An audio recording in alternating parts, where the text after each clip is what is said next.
Hello, everybody, dear friends and partners and clients of Blackfort. We are happy to announce another regular CIO call, which we are very pleased to invite all of you. Our CIO, Andreas Bickel, would share his thoughts on the current market situation with you in the coming hour. And in the end, our team will ask them some questions and we will discuss the current market situation. Before we start the call, I would like to underline that we have aside of our YouTube channel, also our Telegram channel, which is provided by Dr. Andreas Bickel, our CIO, and you are very welcome to join that, where we share with you the very latest market news.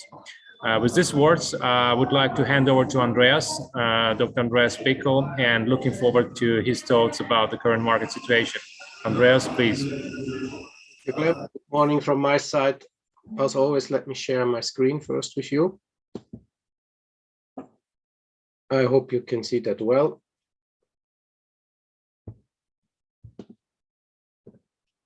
So, today's presentation will be mainly about equities and secular bull or a crash ahead of us, and why I came to the conclusion that this bull market is a secular bull market, and B, it probably will continue. But as always, we go fast through macro. We do touch really briefly on bonds. More important is inflation and real yield.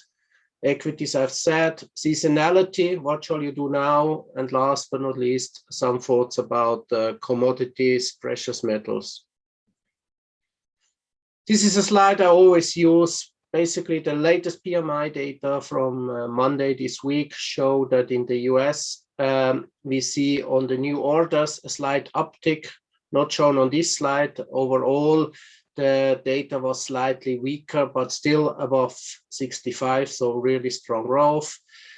When we turn to the two lines at the bottom, this is China. For the first time since quite a long time, we are now below the growth area. And China hasn't announced any countermeasures. This is mainly driven by the crackdown. Today, for instance, came out the latest shipping data, freight rates, and how many parcels the year to date were shipped from China to the rest of the world. Both are skyrocketing. However, due to recent political events, you see that the purchasing managers in the service, but also in the industrial area, are worried, and it will slow down according to them. If you look at Taiwan, a similar picture than 1 month ago, strong growth in the acceleration area, but also slowing. This time I thought we do something new. First, we look at the JP Morgan Global PMI, the data in a table form. You see underneath that the total aggregated figure is slightly below 55. So still in the growth area, but not in the acceleration area. But if you look above the green bars, it is not amazing anymore, as it has happened over recent months several times, but still it's remarkable because in history that hardly ever happens. You see that Eurozone, starting with the Netherlands, Ireland, Germany, Australia, Czech Republic, even Spain, Greece, France, they are all in the growth or even in the acceleration area. You also see that the US is there, and then all the other countries which are large or which we should look at, like Brazil, well, still in growth, but at the lower end, similar picture to Japan. Amazing is Australia, as they keep having lockdowns, they are still in the growth area. And at the bottom, for me, surprising is Vietnam. Vietnam is one of the best performing equity market in the world year to date. They have a good growth outlook. They have the country closed. They have a vaccination ratio of 20, but strongly increasing. So I would argue that they are maybe at the trough, and there's a counter indication. As tables are not so easy to read, I prefer this picture. This is exactly the same data, but done in a graph. So you see the lowest line, the white line is China. below the growth area. You see South Korea. South Korea is a leading indicator like Taiwan, so both economies. One, which is Taiwan, is still at a high level. However, South Korea is approaching the dividing line. And you also see that the other areas, Eurozone and the US, they are starting to roll over. And the key question, obviously, forward-looking is if the Fed is not going to raise rates over the coming almost 2 years, based on the speech Mr. Powell has given, it can be that this rolling over comes to a level where we have we should talk about stimulating, although in the Fed game plan at the moment, they are thinking of raising rates in 2 years. So the economic picture is less promising than it used to be, in particular forward-looking, if that trend continues. For the US, the likelihood that the trend continues is limited because of recent events in New York. So New York City was underwater due to typhoon and the storm, and also due to a second strong rainfall. It showed that the infrastructure is not capable to deal with this waterfall, be it from a normal rain, heavy rain, or in particular from a typhoon. Therefore, we will see the likelihood that money will be spent for infrastructure, and the infrastructure program over the last 20 years basically shows that there was a flattish investment rate. And if that's going to happen, there are packages in the parliament pending, then we will see an acceleration of growth. And therefore, at least for the US, the rolling over is less worrisome than it is for China or for South Korea. But let's take it as a fact that we are starting to see a rollover. And then the question is, can equity markets rise in such an environment? The answer is yes, they can. They rise maybe a bit less. So you see here circled in blue light, peak to do 50. So from growth to the dividing line, on average, you get an 8% return on the US equity market, and a medium return even higher of 13. So slowing growth based on PMI data is not per se a negative for equity. That's maybe a first key takeaway. Turning to bonds, as you probably all know, we have seen a strong rally over the last 4 weeks, and we see that as well in the corporate high yield spreads. Across the globe, they have tightened between 10 and 15 bips. There was a tremendous performance again of high yield bonds, but they are definitely priced to perfection. If you look at the same data just for the US, so this is the spread US high yield market index level over the last 30 years, and you see that we are at a trough similar to the 90s. We can stay there for a while, as you see that between 2004 and 6. It's my assessment that at the moment we probably will be range bound given the strong outlook, but you can definitely not make a value case here, and you can definitely not expect further spread tightening. Therefore, this is a hold. You still get a return or a yield of 4%, and in Asia probably of 5.5%, but that's it. And the risks are skewed that we might see spread widening forward looking. Yesterday, it came out the news that Bill Gross, former PIMCO and afterwards bond manager in another boutique, said that all bonds, government bonds, investment grade bonds, but also high yield, US high yields, belong to the garbage bin. I cannot disagree with him. Here I show you the 10-year real yield for US. So 10-year yields minus inflation, and you see we are negative 3% roughly. This is nothing new. What's not shown on the chart, last seen such levels is in the 70s. I thought this time, how does it look in Europe? I mean, you know, we have nominal yields already negative. This yield is even lower. So in Europe, where there is less equity investments, less real assets, or less culture for investment in real assets, the situation is even worse than in the US. And if we look globally about negative yielding bonds, so nominal negative yielding bonds, you see that we are still above 50 trillion, and you see the history. So it is the third, plus minus the third highest level ever on history. And this is obviously a destroying machine for value. You start nominal negative, and then you have inflation. We have just seen the real yield. However, what does this mean in inflation terms?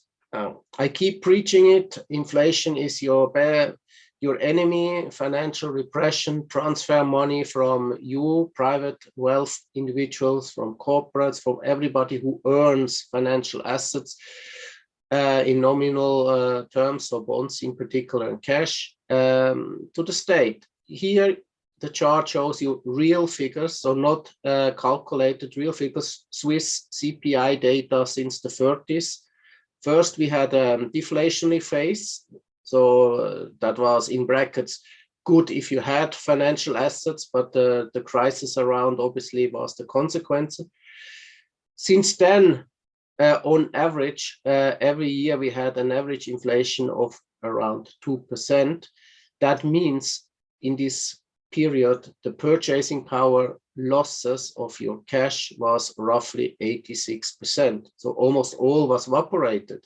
And now imagine Switzerland is most likely the country with the lowest inflation rate over this whole period.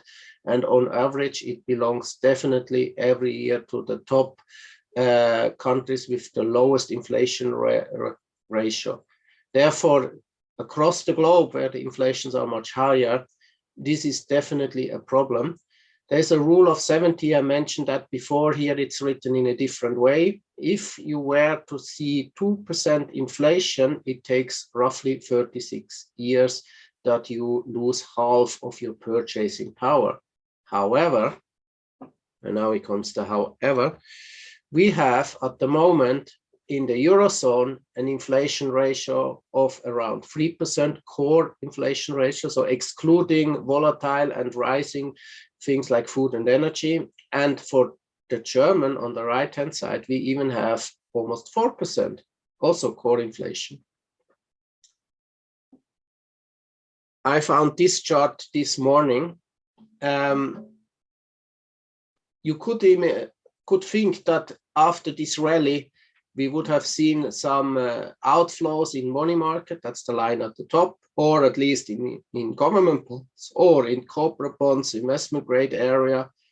No way. There is still a lot of money parked in negative yielding assets across the globe. So for the equity conclusion, just keep in mind that money markets, cash parked, the pile is still huge. It's almost at the levels we have seen after the Corona crash. So the key question obviously is, after such a tremendous rally, do we have now a bubble? And last time I have shared with you the analysis of Ray Dalio, and today I share with you the thoughts of Kathy Woods from ARK Investments, ARK Innovation. She is the one who basically created active managed ETFs, which invest in new technology, be it AI, be it Internet of Things, etc.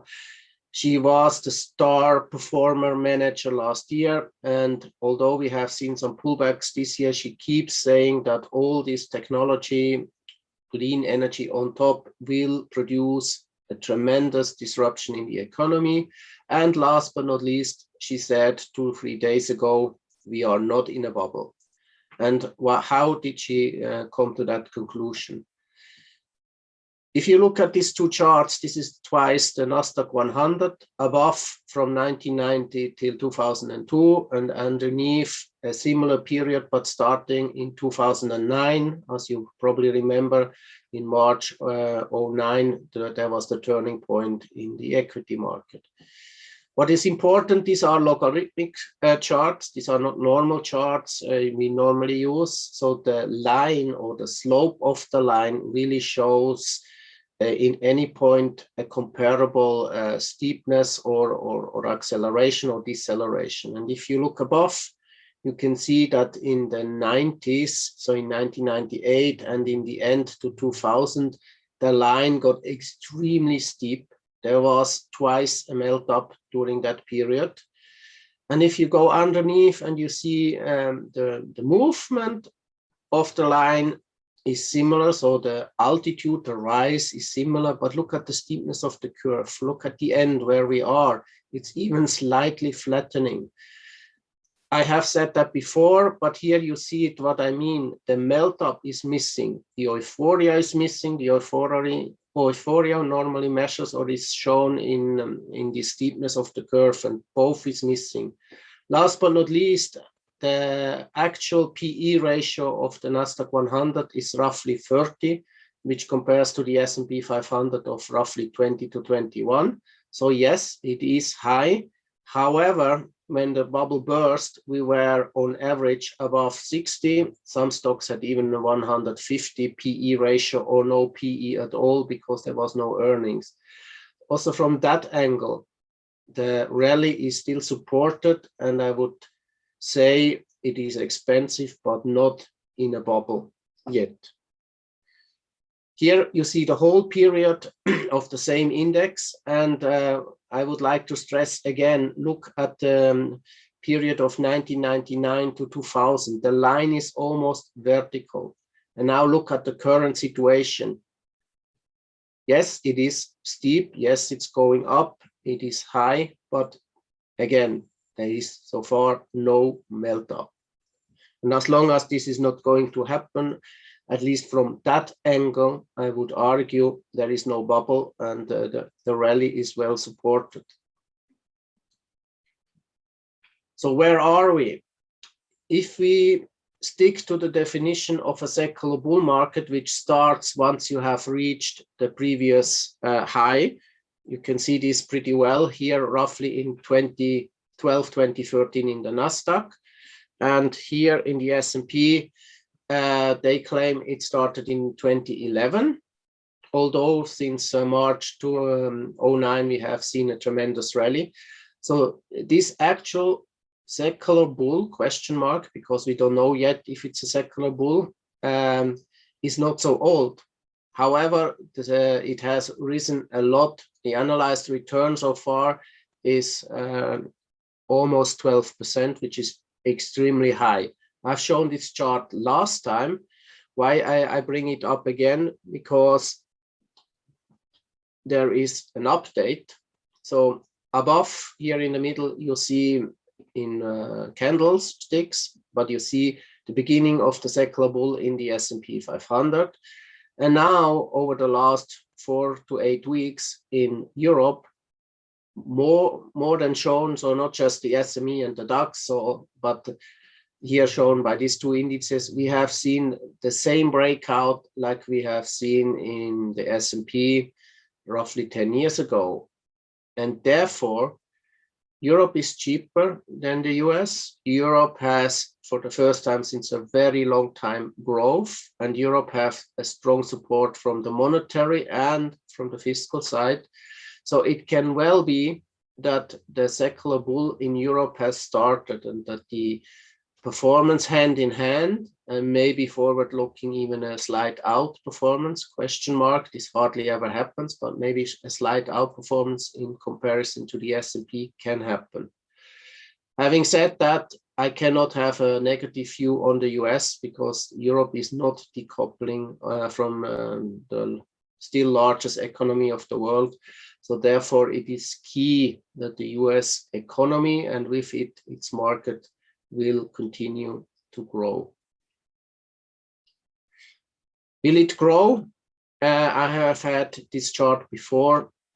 The fast conclusion is most likely forward-looking aggregated earnings for the S&P index for 2022 are now roughly between 210 and 220. And if you divide that by the actual index level, we are around 21 PE. And what you should not forget is that the earnings forecast so far for the S&P 500, 2 months ago, we were roughly at 180. 180 compares to actual consensus of 200. And with such figures, the market was expecting, or the analysts were expecting, that the PE ratio is 28 or higher, so very expensive. But the key message is the growth, the strength of this recovery and the impact on earnings is so far and was underestimated by bottom-up analysts. Therefore, most likely over the coming 2 to maybe 4 quarters, the earnings estimates are still too low. So this shown consensus bottom-up aggregated earnings of 217 for next year might be even too low. And if that grows to, for instance, 225, suddenly you have a PE ratio of below 20. Therefore, the bull market in the US from a fundamental side, mid to longer term, is very well supported. However, don't get too excited in the short term. Why? You see above the number of positive and negative returning months year by year since 1922, so 92 years, and you can see that September has 50 times a negative return and for only 42 times a positive return. And the average return in September, that's underneath in green, is -1. This is the worst month on average over all months of 1 year. Only May and February are also negative and are on the place 2 and 3. So short term, in theory, we should see a correction. Having said that, seasonality would have spoken for a correction in the second half of August, in the second half of May, and also between June and July. Normally we see pullbacks bigger than 5%. The US bull market, some call it the Teflon bull market, has not seen any pullback bigger than 5% since last October. So it is really tricky, not possible to foresee what will happen. Forward looking, it would be healthy to see a pullback. However, based on the RSI, we are not overbought.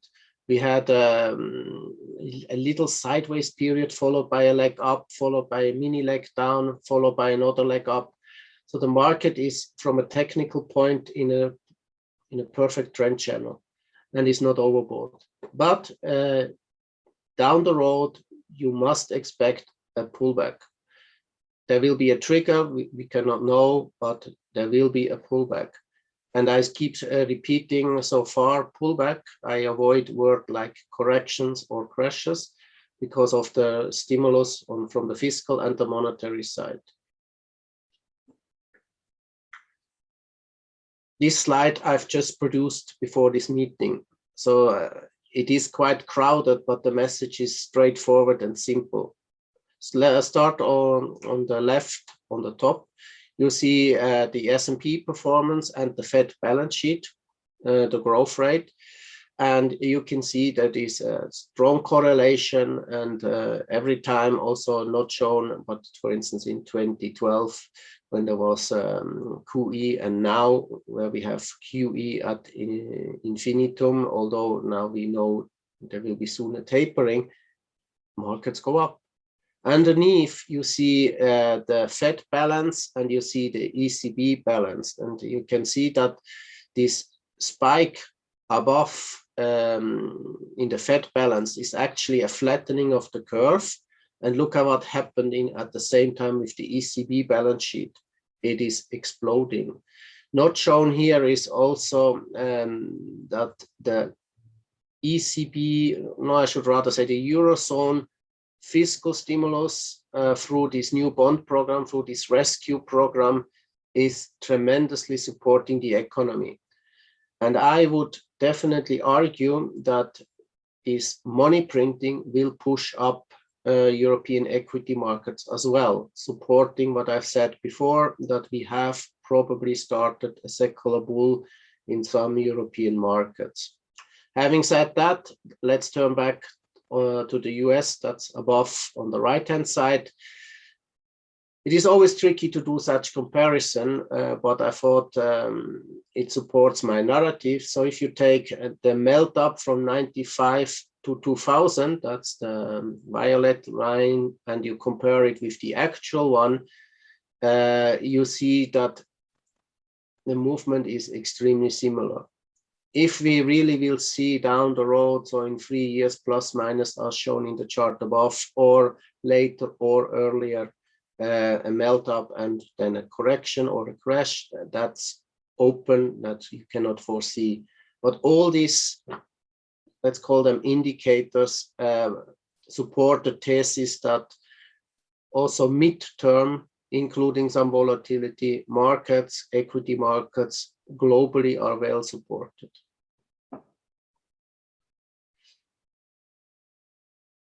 Worrisome is Dr. Copper. Some have written Dr. Copper has lost its mojo because, as you can see, since roughly May, it goes either down or sideways. However, since our last talk, I can at least say we have tested the 200-day average, that's the yellow line, and we are now starting to see a slower but still upward sloping trend channel. Gold is a tricky one. I found this statement done by the same guys before from Julius Baer, the technical research team, at least remarkable. I am to a certain degree agreeing that we will see higher gold prices. Having said that, several times this year, you know that we had several times pullbacks, and we are still roughly at the level of 1800. They claim we might have just started the next secular bull market. This has to be seen, but I would repeat what I've said 1 month ago and several times before.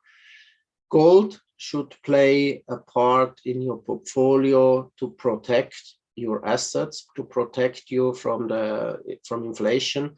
Gold over 220 years has delivered in real terms a plus of roughly 0.5%. I know 0.5 is almost zero, but as you have seen the impact of a 2% inflation, I go with a smile, with a plus in real terms. So after inflation of 0.5, then I go with a nominal negative on cash of 2 to 5%, depending a bit on the region of the world. So with that, I made my key statements. So we see signs of slowdown. At least in the US, I do see support from fiscal side, but we have to keep an eye on that. If that continues, in particular in China, that might have a negative impact on everything I've just said. I don't think so far.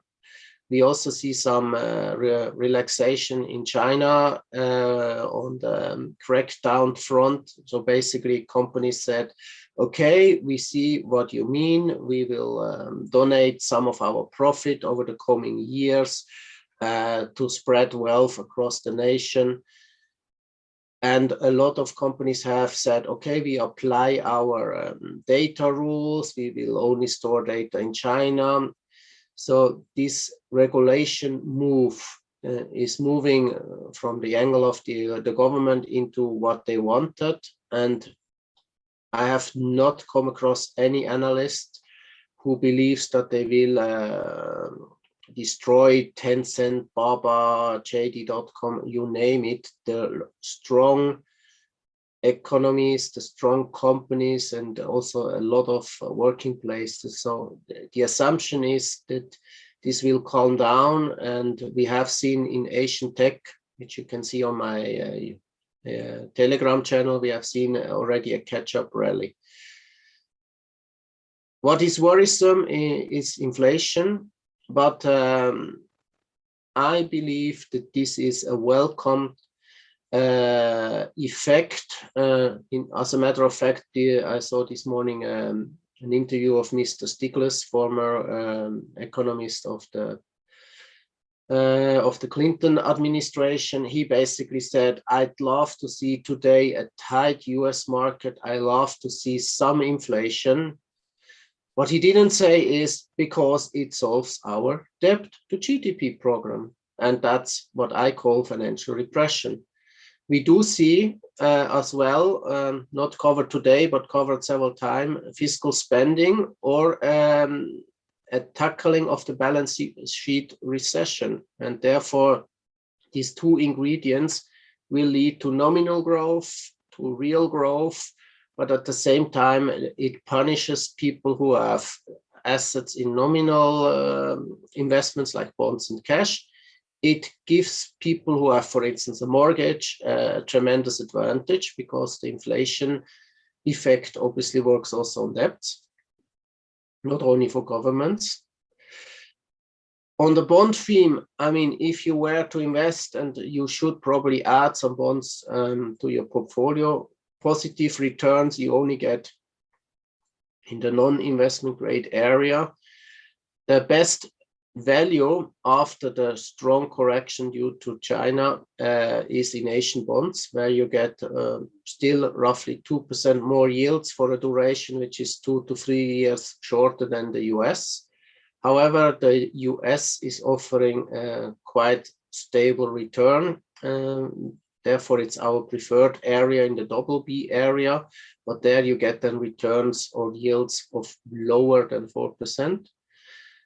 We also see opportunities, but this is corporate by corporate in Mexico, Brazil. What you should not have, I think it is crystal clear, is cash. Of course, you need cash to pay your bills, but all the cash you do not need over a foreseeable, plannable future should somehow be invested in real assets. Government bonds and investment grade bonds are delivering you, in most cases, nominal negative yield, and if not nominal, then after adjusting for inflation, you are definitely in a negative territory. Therefore, what should you invest? Equities, I still see no euphoria. I believe we are in a late stage of a bull market, but there is no final melt up. There is, in most part of the market, still no euphoria. And most likely this equity run can last 2 years or maybe even more. It is impossible to know what will be in 4 years, but after Jackson Hole, we know that most likely the rising of rates is only in 2 years' time. Until then, they will still continue to buy bonds, less than so far, but still continue to buy bonds. Attractive regions, I mean, from a valuation point, and for the first time since a very, very long time, also from a growth perspective, is Europe. From valuation, Asian equities are extremely cheap. They have started the catch-up rally. And also US equities are good, supported by growth. I still believe that global tech, and I mean global tech, and I mean also global small caps, should continue to rally.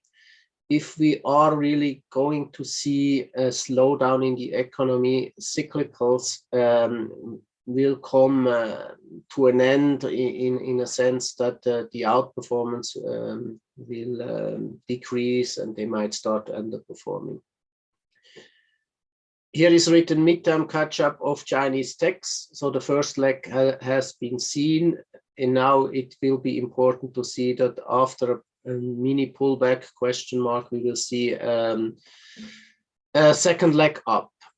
there is a shortage of a lot of products across the globe, in particular microchips. So if you believe that it takes 2 years to build plants, you can expect that the prices for these chips will go up, and chip producer will have over the coming months good earnings and are well supported. So one of the area to invest besides global tech in general is probably in global semiconductor producers. Mining shares, I see 3 areas. One is new. So copper, if the economy is going to grow, if you see the green revolution, you need copper and silver. Gold, if we are going to see the start of a bull market, then obviously gold miners should catch up. And last but not least, at least expert physicists, they tell us that if you want to be carbon neutral, you will have to produce electricity by nuclear power station. There's a new generation of reactors, 4.0 as they call it. And for that, obviously, you need uranium. And the uranium mining ETF has over the last 2 weeks risen more than 25%.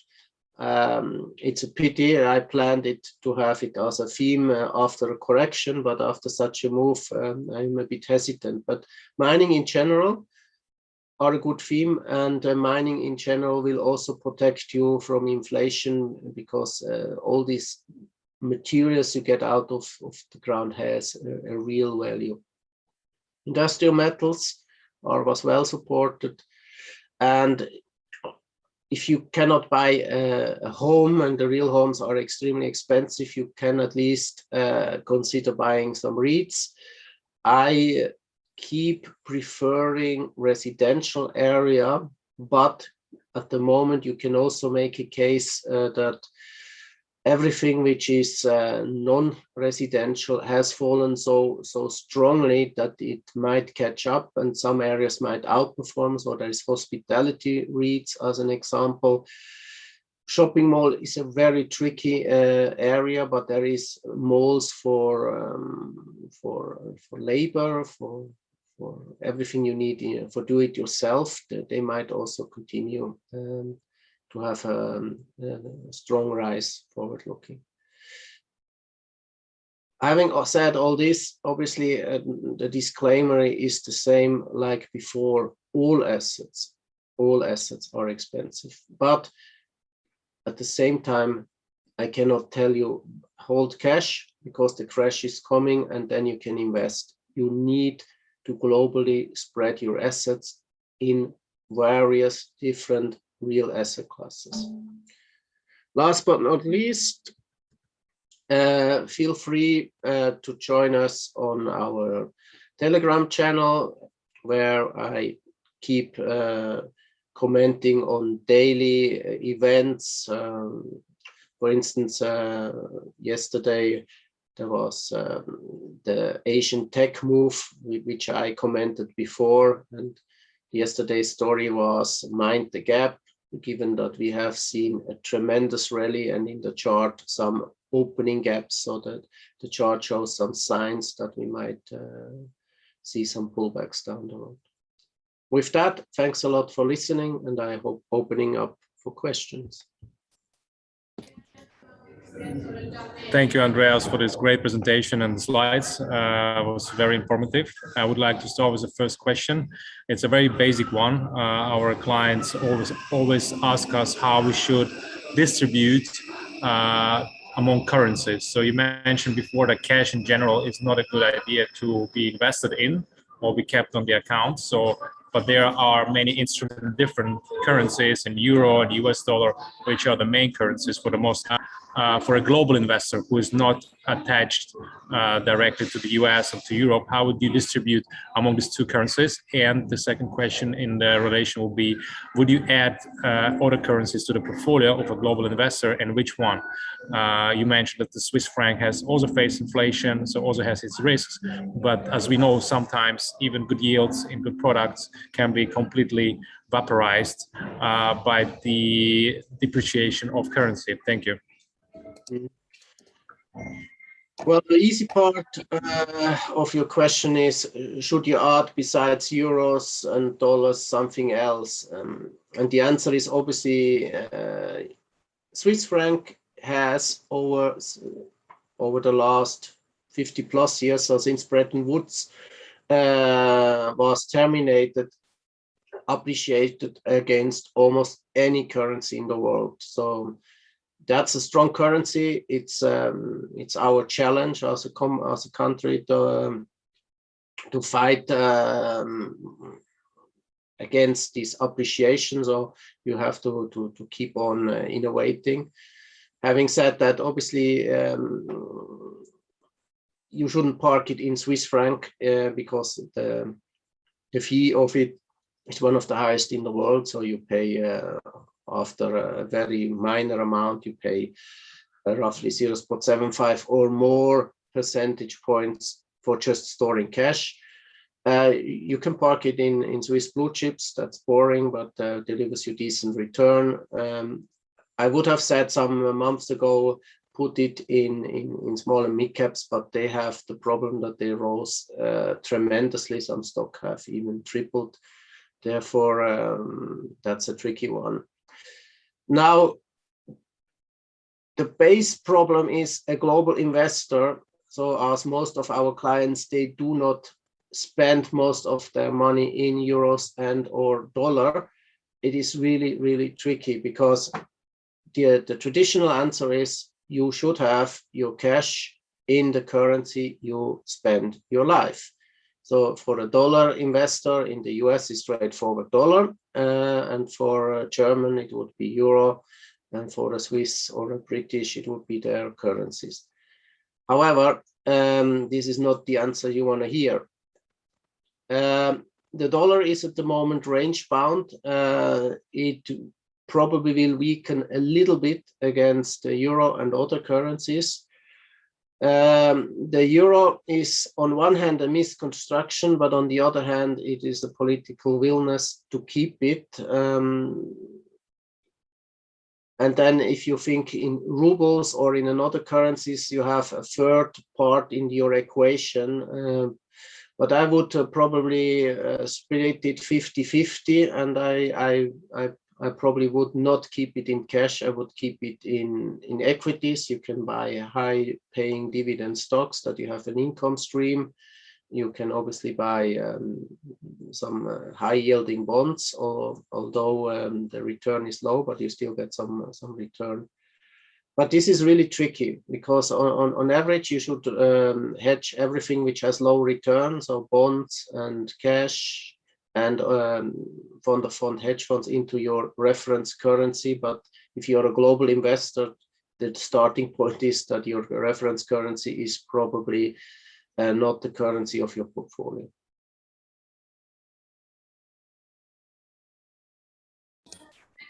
Thank you for this answer. So stay diversified in different currencies. Euro and US dollar remain one of the strongest one, despite the fact, as you mentioned, that euro is a misconstruction. The political will is there to keep it. And as we see among a lot of investors, they actually keep these two main currencies in their portfolios. Can you maybe add some comments on yuan, for example, or other ones you see potential? Well, I see that the Nikkei rises. The yen is a strong currency, but it's a tricky currency. I see some catch up mid-term maybe in the pound, given that you see the modeling through the organizing after the Brexit. And last but not least, if we are, and I believe we probably are, in a commodity super cycle, then countries where mining takes place can be of consideration. This is more tactical and it's also highly risky. But there we talk of Canadian dollars, of Aussie dollars. This can be added. Personally, I would add it only in the form of equities, but that's my take of these currencies, because on average these currencies have fallen over the last 20 plus years against the dollar and even more against the Swissy. Thank you, Andreas. And maybe to finalize my questions regarding currencies, there's another currency we did not mention today. And I see, based on your laughs, you know exactly which currency we're talking about. It's cryptocurrency. We know it's all about a hype. And just recently, every basically macro analysis and every investment review was also having in their composition some comments on crypto. Couple of last weeks it became very quiet around crypto, and you see you don't even mention it in your big overview on the current market situation. Could you comment, I know you don't really like to giving you expert meaning on this kind of asset, but since it's still an important asset and it has the awareness of investors, more or less, what would you say about your outlook and about your position regarding having it in your portfolios as an investor? Thank you. Well, what shall I say? The question was obviously anticipated. Okay, this is just a Bitcoin chart. I think 3 times ago I made a comment that that we will probably see further downside to around 30,000, and I would not touch it. And then I kept quiet for a while, and on the last conference 3 weeks ago, I said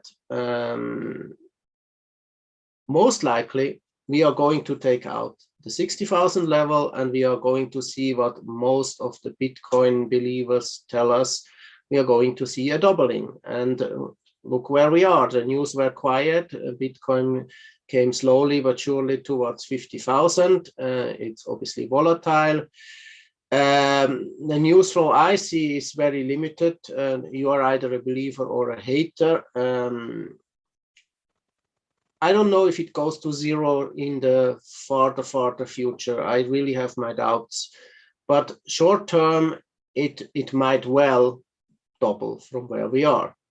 And I haven't prepared Ethereum and Ripple, but they will go hand in hand. And there are some others which should be considered. But to be fair, this I haven't really touched or looked at. But my short take is, most likely they are going to last, to continue to go up. And I've said that before, the technology in the background is definitely a thing to stay. And some coins, be it stable coins, which are not really crypto, because they are backed, they are most likely to stay too.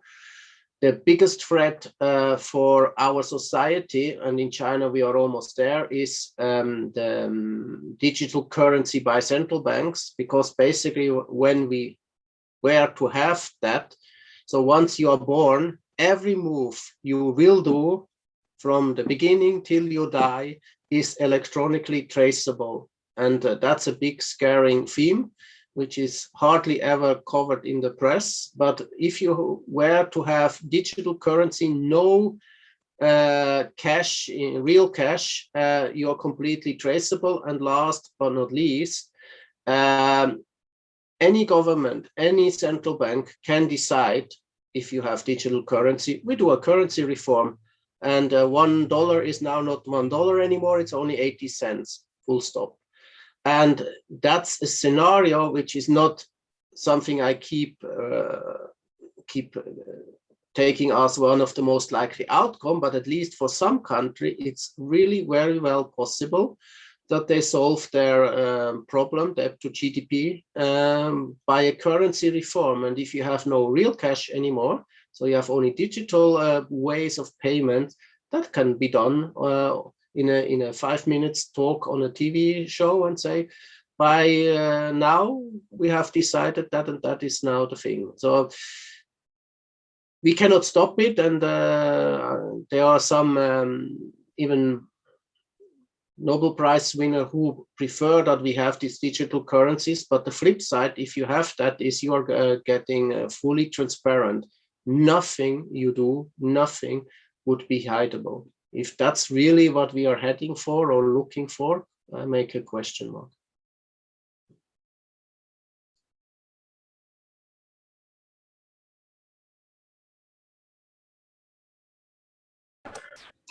If there is no more question from other participants, I would maybe then the last one on the asset class, which is obviously part of the alternative investment, is oil and oil derivatives. You mentioned copper as kind of and uranium as one of the forward-looking commodities, which are basically underlying the new generation of electricity generation. So still, a vast majority of bonds and big part of the capitalization of different exchanges is still composed by companies somehow involved in oil production, carbon production, and a lot of investors do hold in some kind shares or bonds of these companies. Obviously, it's an important question: where will be oil heading to in the future and in the coming months? So basically, maybe you can divide this question into two parts. One is mid on short term till the year end with the cyclicals, how you see the development of the oil price, and maybe also a few words on the longer view, how you see the do we actually face this going away from carbon related energy production? Do you see clear signs that we will be there soon, and how it's going to impact investments in oil related companies? Thank you very much, Andreas.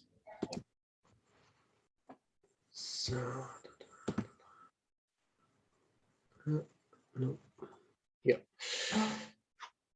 Also, this obviously to a certain degree was expected.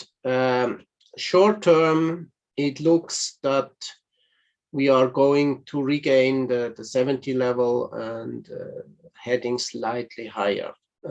This has to do with seasonality, winter heating. It has to do with the OPEC controlling the supply side. It has also to do with the demand. I mean, we have the trend to EV. However, the percentage of EV vehicles is still limited. The places where you can charge your vehicle is limited. So oil in general, or the usage of it for the foreseeable 5-10 years, is still given. It probably will decrease. However, there are still areas which is hard to see. I mean, how you want to fly in future.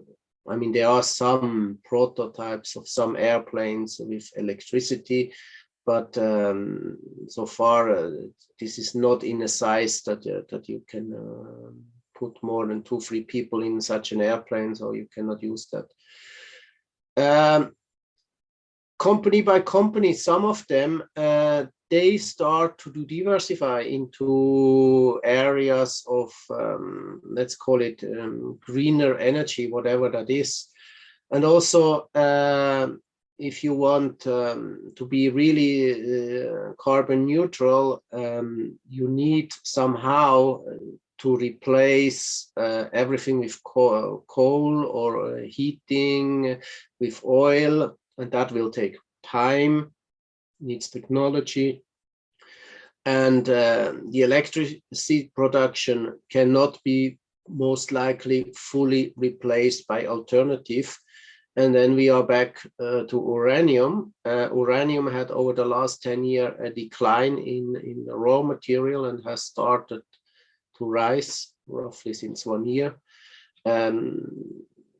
This theme has two aspects. One is the green clean energy, and the other one is all these people who believe that the money system will collapse because of the money printing, because of the inflation.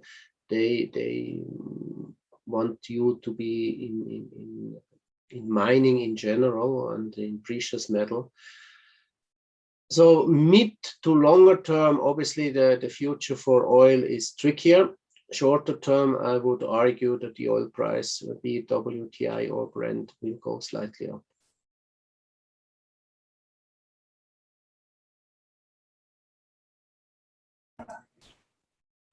Okay, with that, if we have no more questions there, I would say thank you again for Dr. Andreas Bickel, our CIO of Blackfort Capital, and remind you that we have a Telegram channel and we have also a YouTube channel where you are, we will be very happy to have you there subscribed. You will see the links to these channels in the end of the video. Thank you very much, Andreas. Have a great day and a great weekend ahead. Thank you. Thank you.